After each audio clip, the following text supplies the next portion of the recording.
I'm Carson Horn, and it's time for another edition of Talkin' Tumors, where I break down the latest happenings in Auburn athletics. Let's get rolling.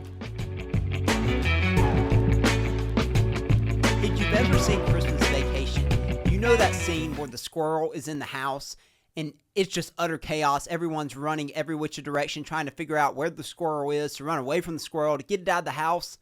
That's really what the transfer portal feels like to me. When I look at the transfer portal in both college football and in college basketball, that's what comes to my mind is that scene in Christmas Vacation.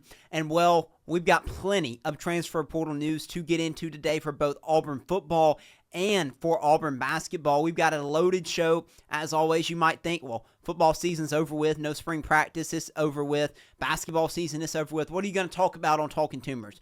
Well, we have a lot to discuss. We'll break down the latest happenings for Auburn football as of Monday afternoon and what additions Auburn has made there and in basketball. Auburn has made a lot of moves over this past week. We'll go over all of that. We'll also answer some questions about Auburn's turnover issues last season football-wise and what they can do to change that moving forward next season. We'll look at what was a whirlwind of a week for Auburn basketball. I'll offer a few more thoughts on Chad Baker-Mazara's departure and what that can mean for Auburn basketball moving forward. And we'll look at much more. We'll also look at Auburn baseball and Auburn softball in our sports recap at the end of the show. But let's not waste any more time. Let's get into it now. This is Talkin' Tumors. I am Carson Horn. Thank you so much for listening to today's show. If you haven't already, please ask that you subscribe to the show, whether you're listening on podcast or watching on Weagle's YouTube, our second edition live here or on YouTube. Very excited about that. So if you haven't already subscribed there, I ask that you would do so as well.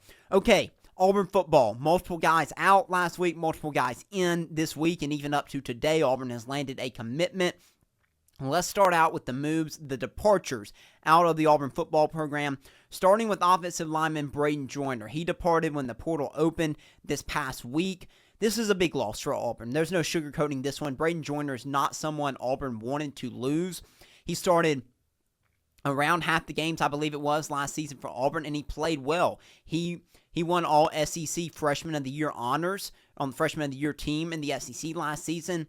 He was undersized, a super hard worker, and Hugh Freeze complimented him last year for he was someone Hugh Freeze said he didn't really believe in, that really stepped up and showed that he could play at an SEC level.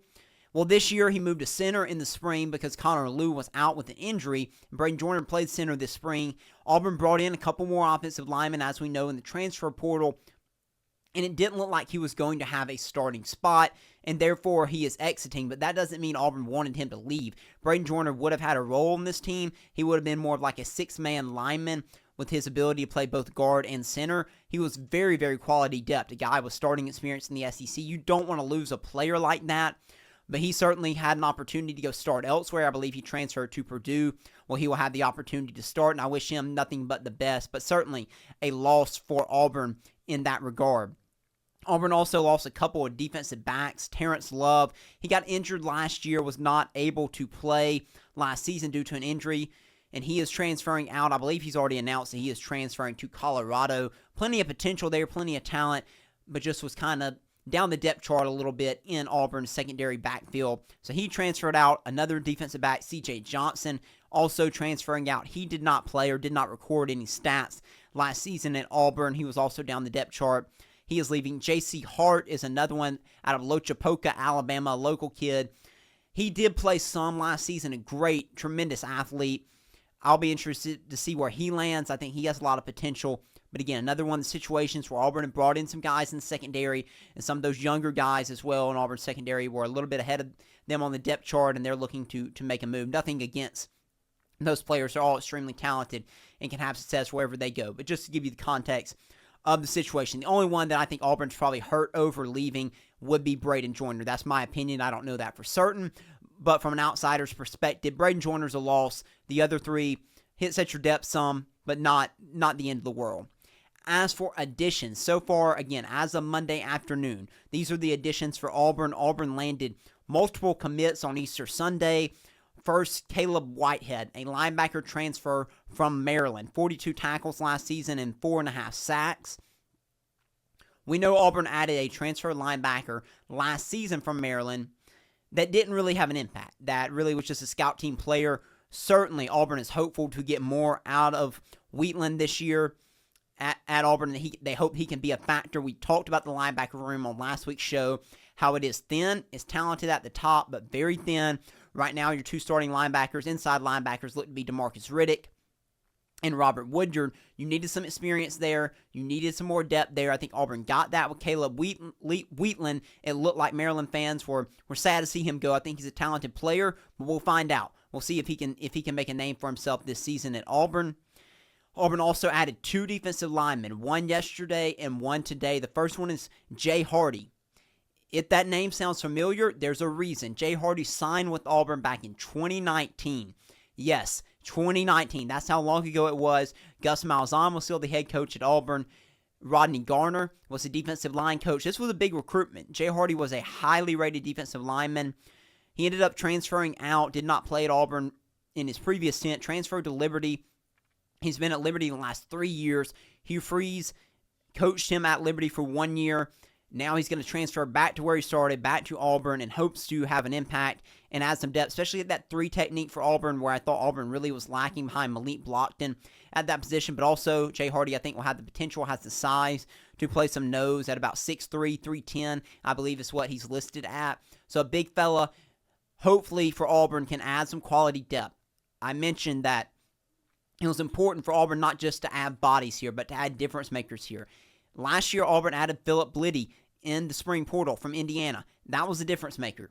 2 years ago, Auburn added a couple guys that they were bodies. They were not difference makers for Auburn. We'll see if Jay Hardy and then James Ash, who Auburn added today from Florida A&M, can be difference makers for this Auburn team. James Ash had a really good year last year, was all SWAC, I believe. 6'2", 280, had 44 tackles and 2.5 sacks last year.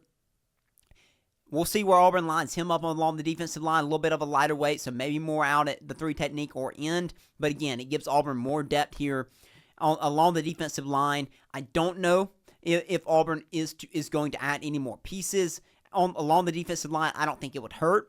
But Auburn may be happy with what they have now. They're confident in the younger guys like Malik Autry and like Jordan Crawford, among others. I do expect more additions overall, though. Would not be surprised to see Auburn add someone else in the secondary now that Auburn has lost 3 guys. The top is still there for Auburn's secondary, but you did lose some depth. So I wouldn't be surprised to see Auburn try to add a body or 2 there. Tight end, I'm still watching. I don't know if Auburn's going to look to go add another tight end. I think it would be beneficial if Auburn could. So we'll see what happens there. And then any other position that Auburn if Auburn sees an opportunity to upgrade, I would not be surprised to see Hugh Freeze try to make a move on one of those positions. But that's what we have so far as of Monday afternoon. Auburn has lost 4 guys, I believe it is, to the transfer portal so far, and has added 3 guys in the transfer portal. So I would expect a little bit more turnover. The portal, remember, is only open 10 days. It opened last Wednesday, so still have a little bit to go before it closes down and guys are stuck on their rosters through the fall. So plenty of movement, I imagine, is still to come. Okay, this is an interesting topic, and I think a lot of people have thought about it. Now we're in the spring, and we're diving into some more detailed topics. These are questions for the diehards, but I think many of you listening are big Auburn fans or college football, college basketball fans in general. So I think many of you listening will be interested in this question, and that is, how is Auburn's running back room going to shake out this season? For the last 2 years, this wasn't a question. Auburn had Jarquez Hunter. He was the bell cow. He was the star, arguably the star of the football team. That was the guy. Well, he is out now. And Auburn has had a guy for multiple years, because before Jarquez Hunter, it was Tank Bigsby. And then it was Jarquez Hunter, and we know through the Gus Malzahn era, you had a guy like Kerryon Johnson, you had Trey Mason, you had Cameron Artis-Payne. You had a lot of really good running backs. And that doesn't mean that Damari Alston, that Jeremiah Cobb, or someone else can't be that for Auburn this year. But I do expect going into this fall and coming out of this spring that Auburn's running back room is going to be a by-committee approach. If you look at Hugh Freeze's history at both Ole Miss and Liberty, Hugh Freeze never had a 1,000-yard rusher at Ole Miss. He tends to go by a more committee running back type of room. He had a few instances at Ole Miss and a couple of seasons where he had more of a bell cow, but for the most part, that carries were fairly even across the board. You had one guy that had the majority, but it was split between 2 or 3 guys. And that's how I expect it to go this year for Auburn. But how's that rotation going to look? It looked like in the spring that it was Damari Alston at 1 and Jeremiah Cobb at 2. I've said for a while now that I thought Jeremiah Cobb would end up being the starting running back for Auburn. The way the spring went, that doesn't look to be the case, but I still would not be surprised to see Jeremiah Cobb really have a big role this year. I do think he'll have a big role whether he's starting or not. I think he's too talented to keep off the field.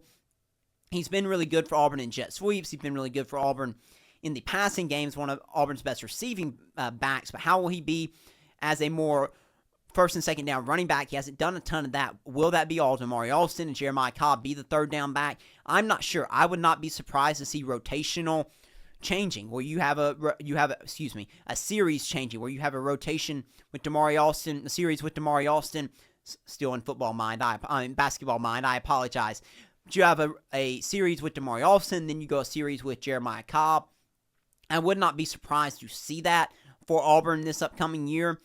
But you also can't forget about Darrell Robinson. He was out this spring. He transferred in from UConn, did not participate this spring. He's a bigger back, but I think has the potential to be a really good player for Auburn.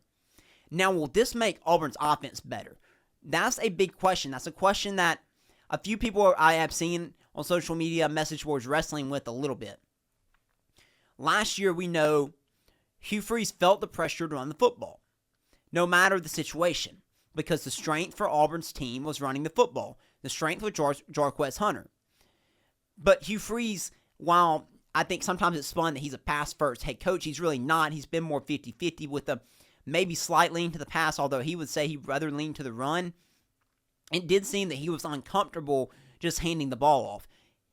His offense, we know, is centered around the RPO, and he wants to go with what the defense gives you. So it kills him to hand the ball off when the defense is giving him more pass-friendly look. But we knew last year Auburn ran the ball better than they threw the ball, so Auburn needed to do that. I think you all remember that debate that we had on the show. We discussed it all year long surrounding Auburn football. It was, does Hugh Freeze's philosophy line up with the strengths of the team? And the conclusion we really came to was probably not. But that's made it a challenge. So this year, when you have a running back room that doesn't necessarily have a star in it like Jarquez Hunter, does that alleviate some pressure off of Hugh Freeze? And does that make Auburn's offense better because Hugh Freeze isn't feeling the pressure to hand it off when he doesn't feel it's necessary? I don't really know the answer to that. I think that remains to be seen, but I think it's an interesting question. Sorry to pose it and not give you an answer, but I really don't know yet. I think that remains to be seen this upcoming year. I think it's something to keep an eye out. I certainly think it could, but you could also say, well, that could lead you to be more aggressive, leading to more mistakes, and that is also a valid point. So we'll see how it plays out this year, but I did want to pose that question just for you to think about. Again, not giving an answer yet. We can answer it in the fall, but that's just something to think about as we move forward into the summer and then eventually into the season. Okay, another big topic from last season. Can Auburn fix its turnover woes in 2025? We know Auburn struggled with turnovers in 2024. That was a huge story. All of 2024 was Auburn's turnover struggles, especially early on in the season. Overall, though, last year, Auburn was minus 0.4 in turnover margins. Auburn's defense really was not bad at turning other teams over. Auburn's defense did a pretty solid job of forcing turnovers. C.J. Durkin's aggressive style paid off.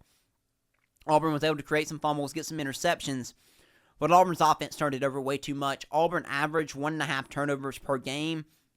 That was around 92nd, I believe, in the country. And then we know Auburn just had some horrific games turning the football over. With Cal and Arkansas, Auburn turned it over 5 times in the Cal game, turned it over 5 times in the Arkansas game. The only game Auburn played last year where it did not turn the football over was against Georgia. So what was the score of that game? Well, Auburn still got whooped in that game against Georgia, but Auburn didn't turn the ball over. In every other game, Auburn had at least 1 turnover. However, when going back and looking at these games from last season, I did find an interesting trend. After the Arkansas game, Auburn averaged just under 1 turnover per game. Auburn had 2 turnovers in the Iron Bowl. Actually won the turnover battle 4-2 in the Iron Bowl. Yes, but Auburn, we know, lost that game, wasn't able to capitalize on those turnovers. But Auburn, that was the exception to the rule. Auburn had 1 turnover the rest of the way, 0 turnovers against Georgia, and then 2 in the Iron Bowl. Auburn did improve turning the football over, but besides the Texas A&M game, that really didn't result in big-time wins. Yes, Auburn beat Kentucky with 1 turnover. I think Auburn only turned over against Missouri, but still lost, and against Oklahoma. The key in those losses were your turnover still came at critical moments, especially in that Oklahoma game. Peyton Thorne throws the interception there, and that gave Oklahoma the lead, and Oklahoma ends up winning that football game. So the turnovers were still crippling to Auburn's team, even though the numbers decreased as the season went on. But I also found another thing interesting that may not be encouraging for Auburn fans. Last year's turnover average for Auburn was lower than any turnover average per year Hugh Freeze had at Ole Miss. That is a little bit scary if you're an Auburn fan. Here's the difference. Ole Miss under Hugh Freeze was averaging a lot more points than Auburn has averaged so far in 2 years under Hugh Freeze. Ole Miss's offense were more potent. They scored more, so therefore the turnovers weren't as big of a deal. But turnovers have been something that's been consistent for Hugh Freeze for pretty much his entire career. I don't see that changing. Can Auburn improve on its turnover woes in 2025? I think they can. You certainly can improve on not turning the ball over 5 times in a game. There's no doubt about that. But will Auburn ever lead the country in turnover margin or anything like that? I highly doubt it. Hugh Freeze's style just leads you to some susceptibility turnover-wise. You heard last year Peyton Thorne explain that interception against Oklahoma. And it really didn't sound like Peyton Thorne did anything wrong. It was just a better call by the defense. Sometimes the RPO system, it is set up for you to succeed. And like any offensive system is, you're trying to set yourself up for success. Sometimes, though, the defense is going to have your number, and sometimes the RPO defenses can disguise things. You get one look, and it ends up being something else, and defenses are able to make you pay. It seems like that is a flaw of this Hugh Freeze RPO system, that turnovers are going to be a part of it, that interceptions are going to be a part of it. If you think something should change, that's a fair point to have. Hugh Freeze isn't changing, though. This is his system. This is what he runs. This is what he's had success doing. So I don't expect that to change. Can it get better with another signal caller? Auburn is bringing in Jackson Arnold. One of the concerns for Jackson Arnold, though, was his turnovers. At Oklahoma last season, he threw 3 interceptions. Not a ton in, I think, an 8-game sample size. But he had 5 fumbles. So turnovers, and Auburn, we know, turned the ball over fumbling as well last season. So turnovers for Jackson Arnold have been a concern. They were a concern his freshman year at Oklahoma as well when he played a little bit. And we know he threw some interceptions in spring ball. We don't know how much, but we know that did happen some. We saw Deuce Knight throw some at A-Day. So turnovers are going to happen with Hugh Freeze. But Auburn can be better here. Auburn does not have to be drastically better to have more success next season turnover-wise if they can keep the trend they had going in the final stretch of games last year. I'm obviously not talking about the Cal and Arkansas game, but I'm talking about overall. You take those 2 games out, Auburn was not terrible turnover-wise. If Auburn can keep that trend going, which is, again, that was around a little less than averaging 1 turnover per game over the last few weeks of the season. If Auburn can keep that trend going into 2025, they'll put themselves in a much better position to win football games and not cost themselves football games by turning the football over. So that's my answer to that question. It might not be highly encouraging to you, but there's no stats for me to sit here. I would just be lying to you if I sat here and told you, yeah, Auburn's going to be the best in the country in turnover margin next year, because I have no historical basis to back that up with, because that hasn't been the case at any point in Hugh Freeze's career. So why would that be the case next year? Your hope is you can be a little bit better. And again, Auburn played in so many one-score games last season. Just a little change, a little difference in turnover margin here or there by just overall average come down just a touch, be a difference in 1 or 2 games that were losses that could have ended up being wins. So just a little bit can make this team a lot better next season. Okay, let's transition to basketball now. like football, Auburn basketball has been going crazy in the portal. There's been a ton of movement, ton of additions.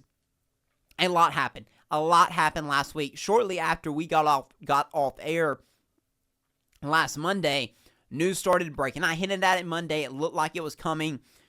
But let's go through the news of last week, starting with last Monday. I mentioned on the podcast that I thought Keyshawn Murphy was likely to end up committing to Auburn. That did happen last Monday.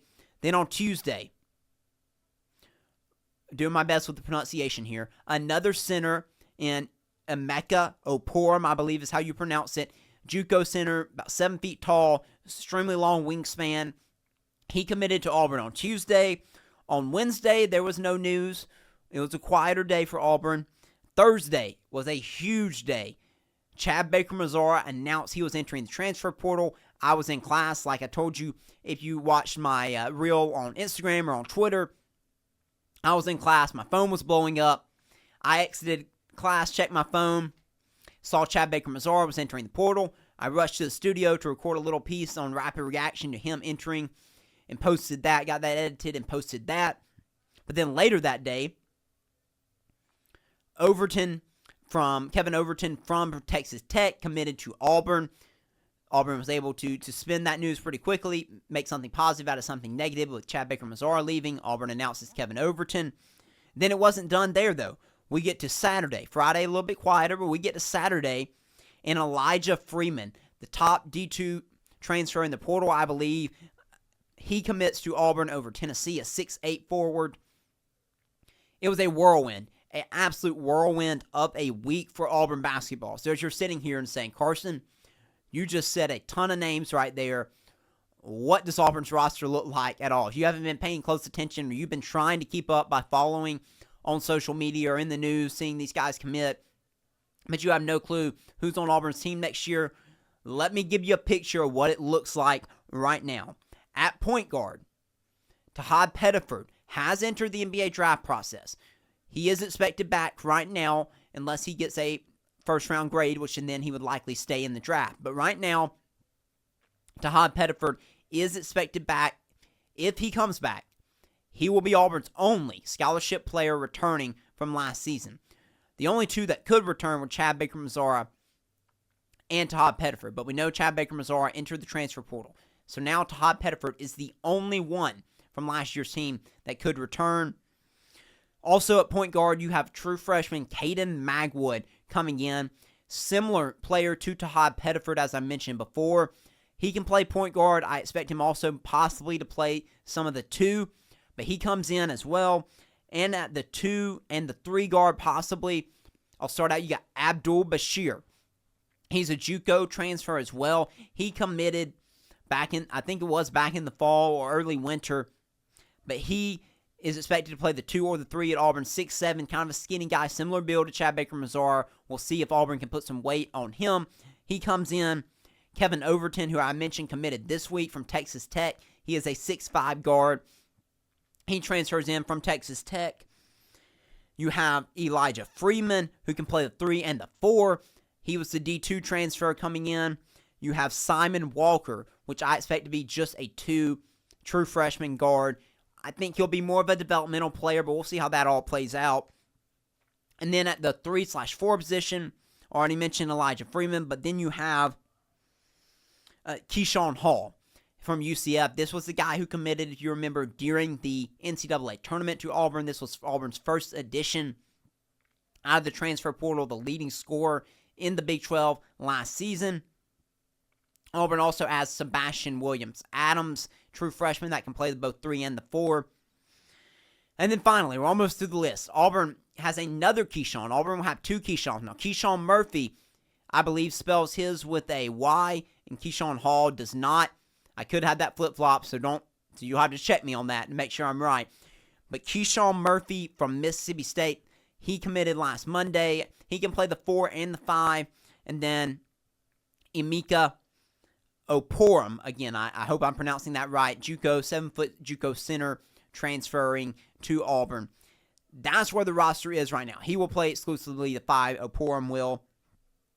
Man, Auburn's staff has gone to work. Auburn wrapped up the Final Four, got beat out in the Final Four, came home, and went immediately to work. Really went to work while they were still at the Final Four recruiting for this next year's roster. As the roster sits right now, Auburn has 10 guys that will be on scholarship. That's including Todd Pettiford. Auburn could put up to 3 more guys on scholarship. We know Bruce Pearl does not typically use all 13 scholarships. Usually that 13th scholarship goes to a walk-on. So we're looking at Auburn adding 1 to 2 more guys here out of the transfer portal. But looking at this roster so far and the additions Auburn has made so far, I really like it. I really like the pieces that Auburn has brought in. When I see and I look at these moves, it makes me think of positionless basketball. It's a term you hear. It's a term that Mark Byington at Vanderbilt believes in. He believes everybody's a point guard. That's not really the style Bruce Pearl plays. Typically, that's not what he calls it. But Auburn has a ton of positional flexibility here. Every guy I mentioned, if you were noticing, I mentioned can play the 2, can play the 3, can play the 3 and the 4, can play the 2 and the 3, the 1 and the 2. Auburn has a ton of guys with a ton of flexibility, and it'll give this Auburn coaching staff room to tweak around with rotations, to figure out who plays the best together, what rotations work the best together, what guy works best at what position. It's going to be really exciting to see play out. All these guys, for the most part, have great length, too. Auburn has multiple guys who can play the 3 and the 4 that are 6'7" and above. You have Abdul Bashir, who can play the 2, who's at 6'7". You have Overton, who's listed at 6'5", and then you have 2 smaller guys in Todd Pettiford and Caden Magwood, who are both around 6 feet tall. But Auburn's going to have great length and great size, which should help defensively, because a lot of the guys Auburn brought in are not known for their defense, but that length could certainly help them out. You've got another important thing is these guys are young. All these guys have almost all these guys have multiple years of eligibility left. Of course, the freshmen have 4 years to go. A couple of the transfers have 2 to 3 years to go. And I think that was important for the staff as well.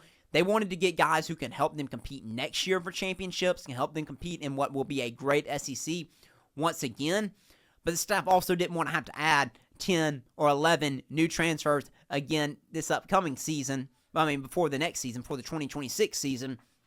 So they were also looking for guys that, hey, can stick around, can make their mark on this program, that you can build a foundation around after maybe Todd Pettiford leaves or whoever else may leave from next year's team. You don't want to have a completely new team each and every year. It paid off last year to have a team that was so veteran, but you don't want to have 10 guys leaving every year. That makes it very challenging. But the staff, from the outside looking in, again, this is just paper. We won't find out anything until the ball hits the court and we finally see this team play months from now. But this is very, very exciting news. I think for Auburn fans should be very impressed with what this Auburn coaching staff has done in the portal, and I look forward to seeing what other moves are made for this team. What do I see that I think Auburn might still need in the portal? I think Auburn could add another guard. I don't know if they will. The depth is pretty solid there, but it never hurts to have too many guards. I think it's more likely, though, that Auburn goes and adds another big. That seems to be the general consensus out there, that Auburn will add another big. Because right now, Auburn has 2 true bigs in Keyshawn Murphy and Emeka Oporum. And those guys are 2 true bigs. At the 4, though, you have Hall, and you have Freeman, and you have Sebastian Williams-Adams.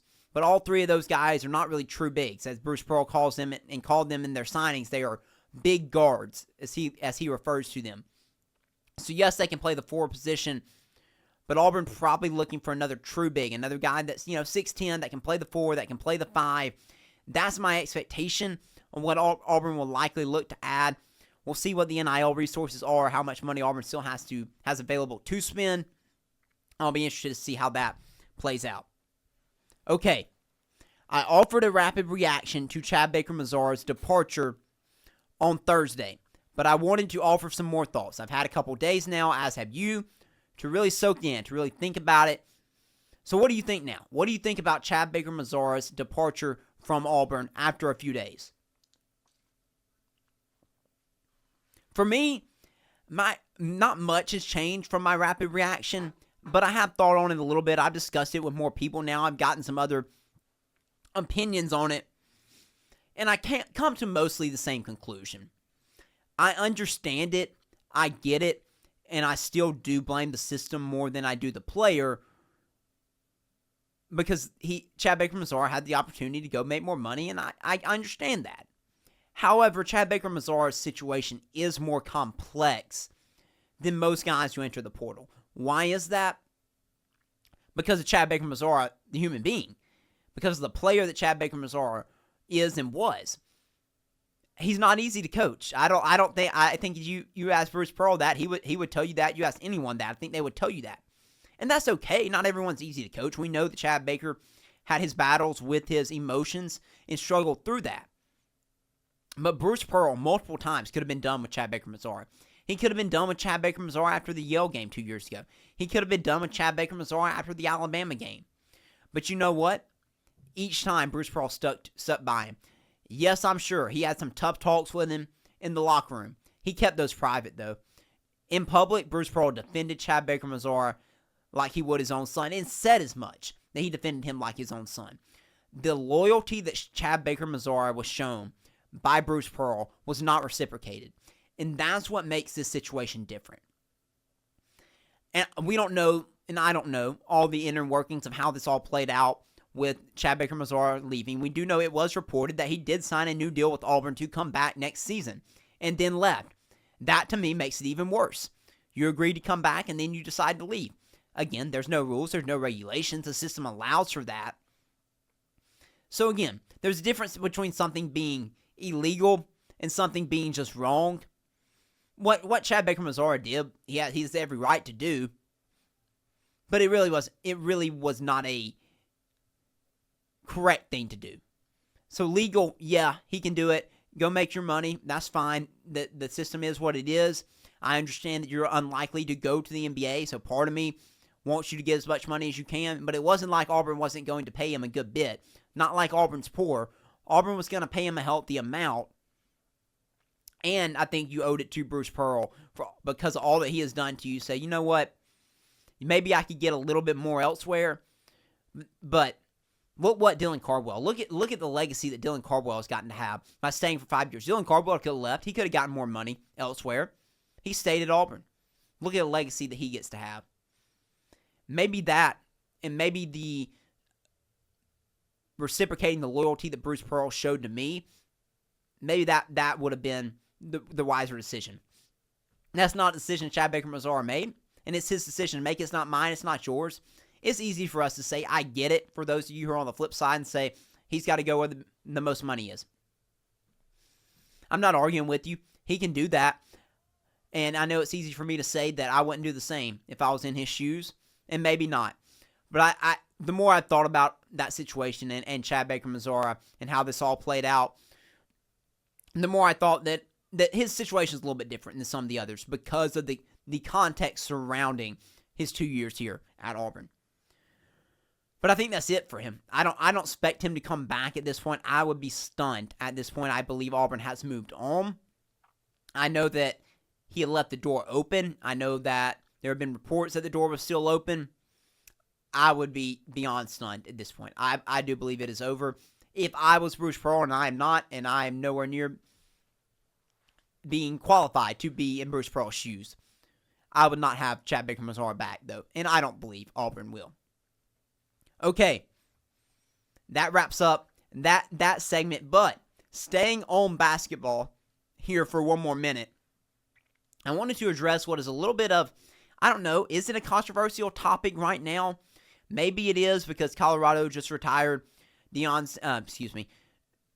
Sanders and Travis Hunter's numbers at Colorado, so maybe this is a controversial topic right now. I don't think this is a controversial topic for Auburn. Should Auburn retire Johni Broome's number 4? The answer for me is an easy yes. Why would you not? Johni Broome is one of the, if not the most accomplished player in Auburn basketball history. I don't know if anyone is ever going to top Charles Barkley because of what he did at Auburn, but also in the NBA, and how he will be remembered as the greatest Auburn basketball player in history. I don't know if that's going to change. You can certainly make the argument for Johni Broome, though. There's no doubt about that. But Johni Broome was the best player on two incredible Auburn basketball teams. He was the SEC Player of the Year. He was the National Player of the Year runner-up. He was an All-American. He led Auburn to an SEC Tournament Championship. He led Auburn to an SEC Regular Season Championship and a Final Four. And he was the best player on the best team for the majority of the season. Johni Broome's numbers should be hung in the rafters. When you look at some of those other numbers up there, no offense to some of those guys, really good players in Auburn basketball history, Johni Broome is better and has had a more successful career than majority of them, if not all of them, up there. So I don't think there's a debate. I really don't think there's much debate from Auburn fans. I haven't seen much. I do think most of you would agree on me with this. Johni Broome's number 4 should absolutely be retired. As far as the statue front goes, that's another story. There's probably a bigger debate on that. I'm not sure I'd go as far as to build a statue, but retiring the jersey, absolutely. I love that Keyshawn Hall, that transferred from UCF, wore number 4. He said he is not going to wear number 4 next season despite getting the blessing from Bruce Pearl and Johni Broome to do so. High character move from both of those guys to allow him to, but also a high character move from Keyshawn Hall to say, no, I'm not going to do that. I'll wear number 7. Hang Johni Broome's number up from the Raptors as soon as possible. I would do it next year. I don't know Auburn's philosophy on this. I do understand that Auburn still is not officially retired number 2, which was in football, which was Cam Newton's number, of course, because we know that was controversy when Deuce Knight came in and whether or not he would wear number 2. I don't get it. That's also baffling to me. Why? Because nobody's going to wear it, and nobody's going to wear number 4 at Auburn now. So why not go ahead and make it official and go ahead and retire those numbers? I hate the unofficial retirements. I understand Cam's got the statue, but retire the jersey. If no one's going to wear it anyways, why are we not going ahead and officially retiring it? If there is a reason, I would like to know. There might be. I don't know it if there is. The same goes for Johni Broome. Retire number 4. The legendary moment he had against Michigan State will continue, as I've said, be one of the greatest moments in Auburn athletic history. It's one of the best moments in Auburn basketball history. Phenomenal. Phenomenal. A lot of fun. Johni Broome will be a legend in Auburn basketball and Auburn sports history for years to come. And I hope that Auburn will make the decision to retire his jersey sooner rather than later. Okay, let's wrap up today's show with our sports roundup. It was a tough week last week for Auburn baseball and for Auburn softball. Auburn baseball was swept along with Auburn softball. Baseball now sits at 9-9 in the SEC. We knew Auburn coming off the sweep against LSU. We talked about it last week. Said, well, Auburn gets rewarded by getting to travel to number 1 Texas. And Texas looked like the number 1 team in the country. Auburn needed to get one game in this series. That would have been huge. Auburn got swept by Georgia. Now they've been swept by Texas. Game 1 was the opportunity. Auburn lost this game 3-2. They scored 2 runs on a 2-run home run by Ike Irish, but that was it. That's all that Auburn could get. Auburn was not able to take advantage of a really, really good outing from Sam Dutton. And that was Auburn's opportunity. They lost Game 2 and lost Game 3. Now they return home. They'll play Georgia Tech on Tuesday night. That was an excellent game the first time around when Auburn went to Atlanta and beat Georgia Tech. Now they'll play them at home and look for this season sweep. That's another big opportunity. Georgia Tech's a really good team. Just one game, but another good opportunity for Auburn baseball there. And then they'll host Mississippi State this weekend, Friday, Saturday, Sunday series. Should be another good one. Auburn needs to get back on track if they want to be able to host a regional this season. They're still in line to do that, but need to take advantage of these home series and get a series win against the Bulldogs. As for Auburn softball, they were swept at Tennessee this weekend. They'll return home. They'll play South Alabama in the midweek before playing South Carolina this weekend. Auburn softball is pushing. They're going to be close. Right now, they're going to be pushing to make a regional. I don't know if they'll get there. Series at home, though. Big opportunity for Auburn softball this weekend. Well, that is going to wrap us up for this week's edition of Talkin' Tumors. I really appreciate you listening or watching. If you're watching on YouTube, thank you so much. Whatever way you listen or watch the show, I really, really do appreciate it. If you haven't already, I please subscribe to the show, and I hope you'll continue to listen or watch moving forward. We'll have plenty more next week. The portal is still open for basketball and for football. I expect there to be some more news that we'll have to address on next week's show on both fronts, for Auburn football and for Auburn basketball. The news never slows down in Auburn athletics, and we are here to cover it all. So we'll be back with another episode next week. Thank you for listening to Talkin' Tumors. If you liked what you heard, make sure to subscribe and follow @Talkin Tumors on social media so you'll never miss an episode. War Eagle.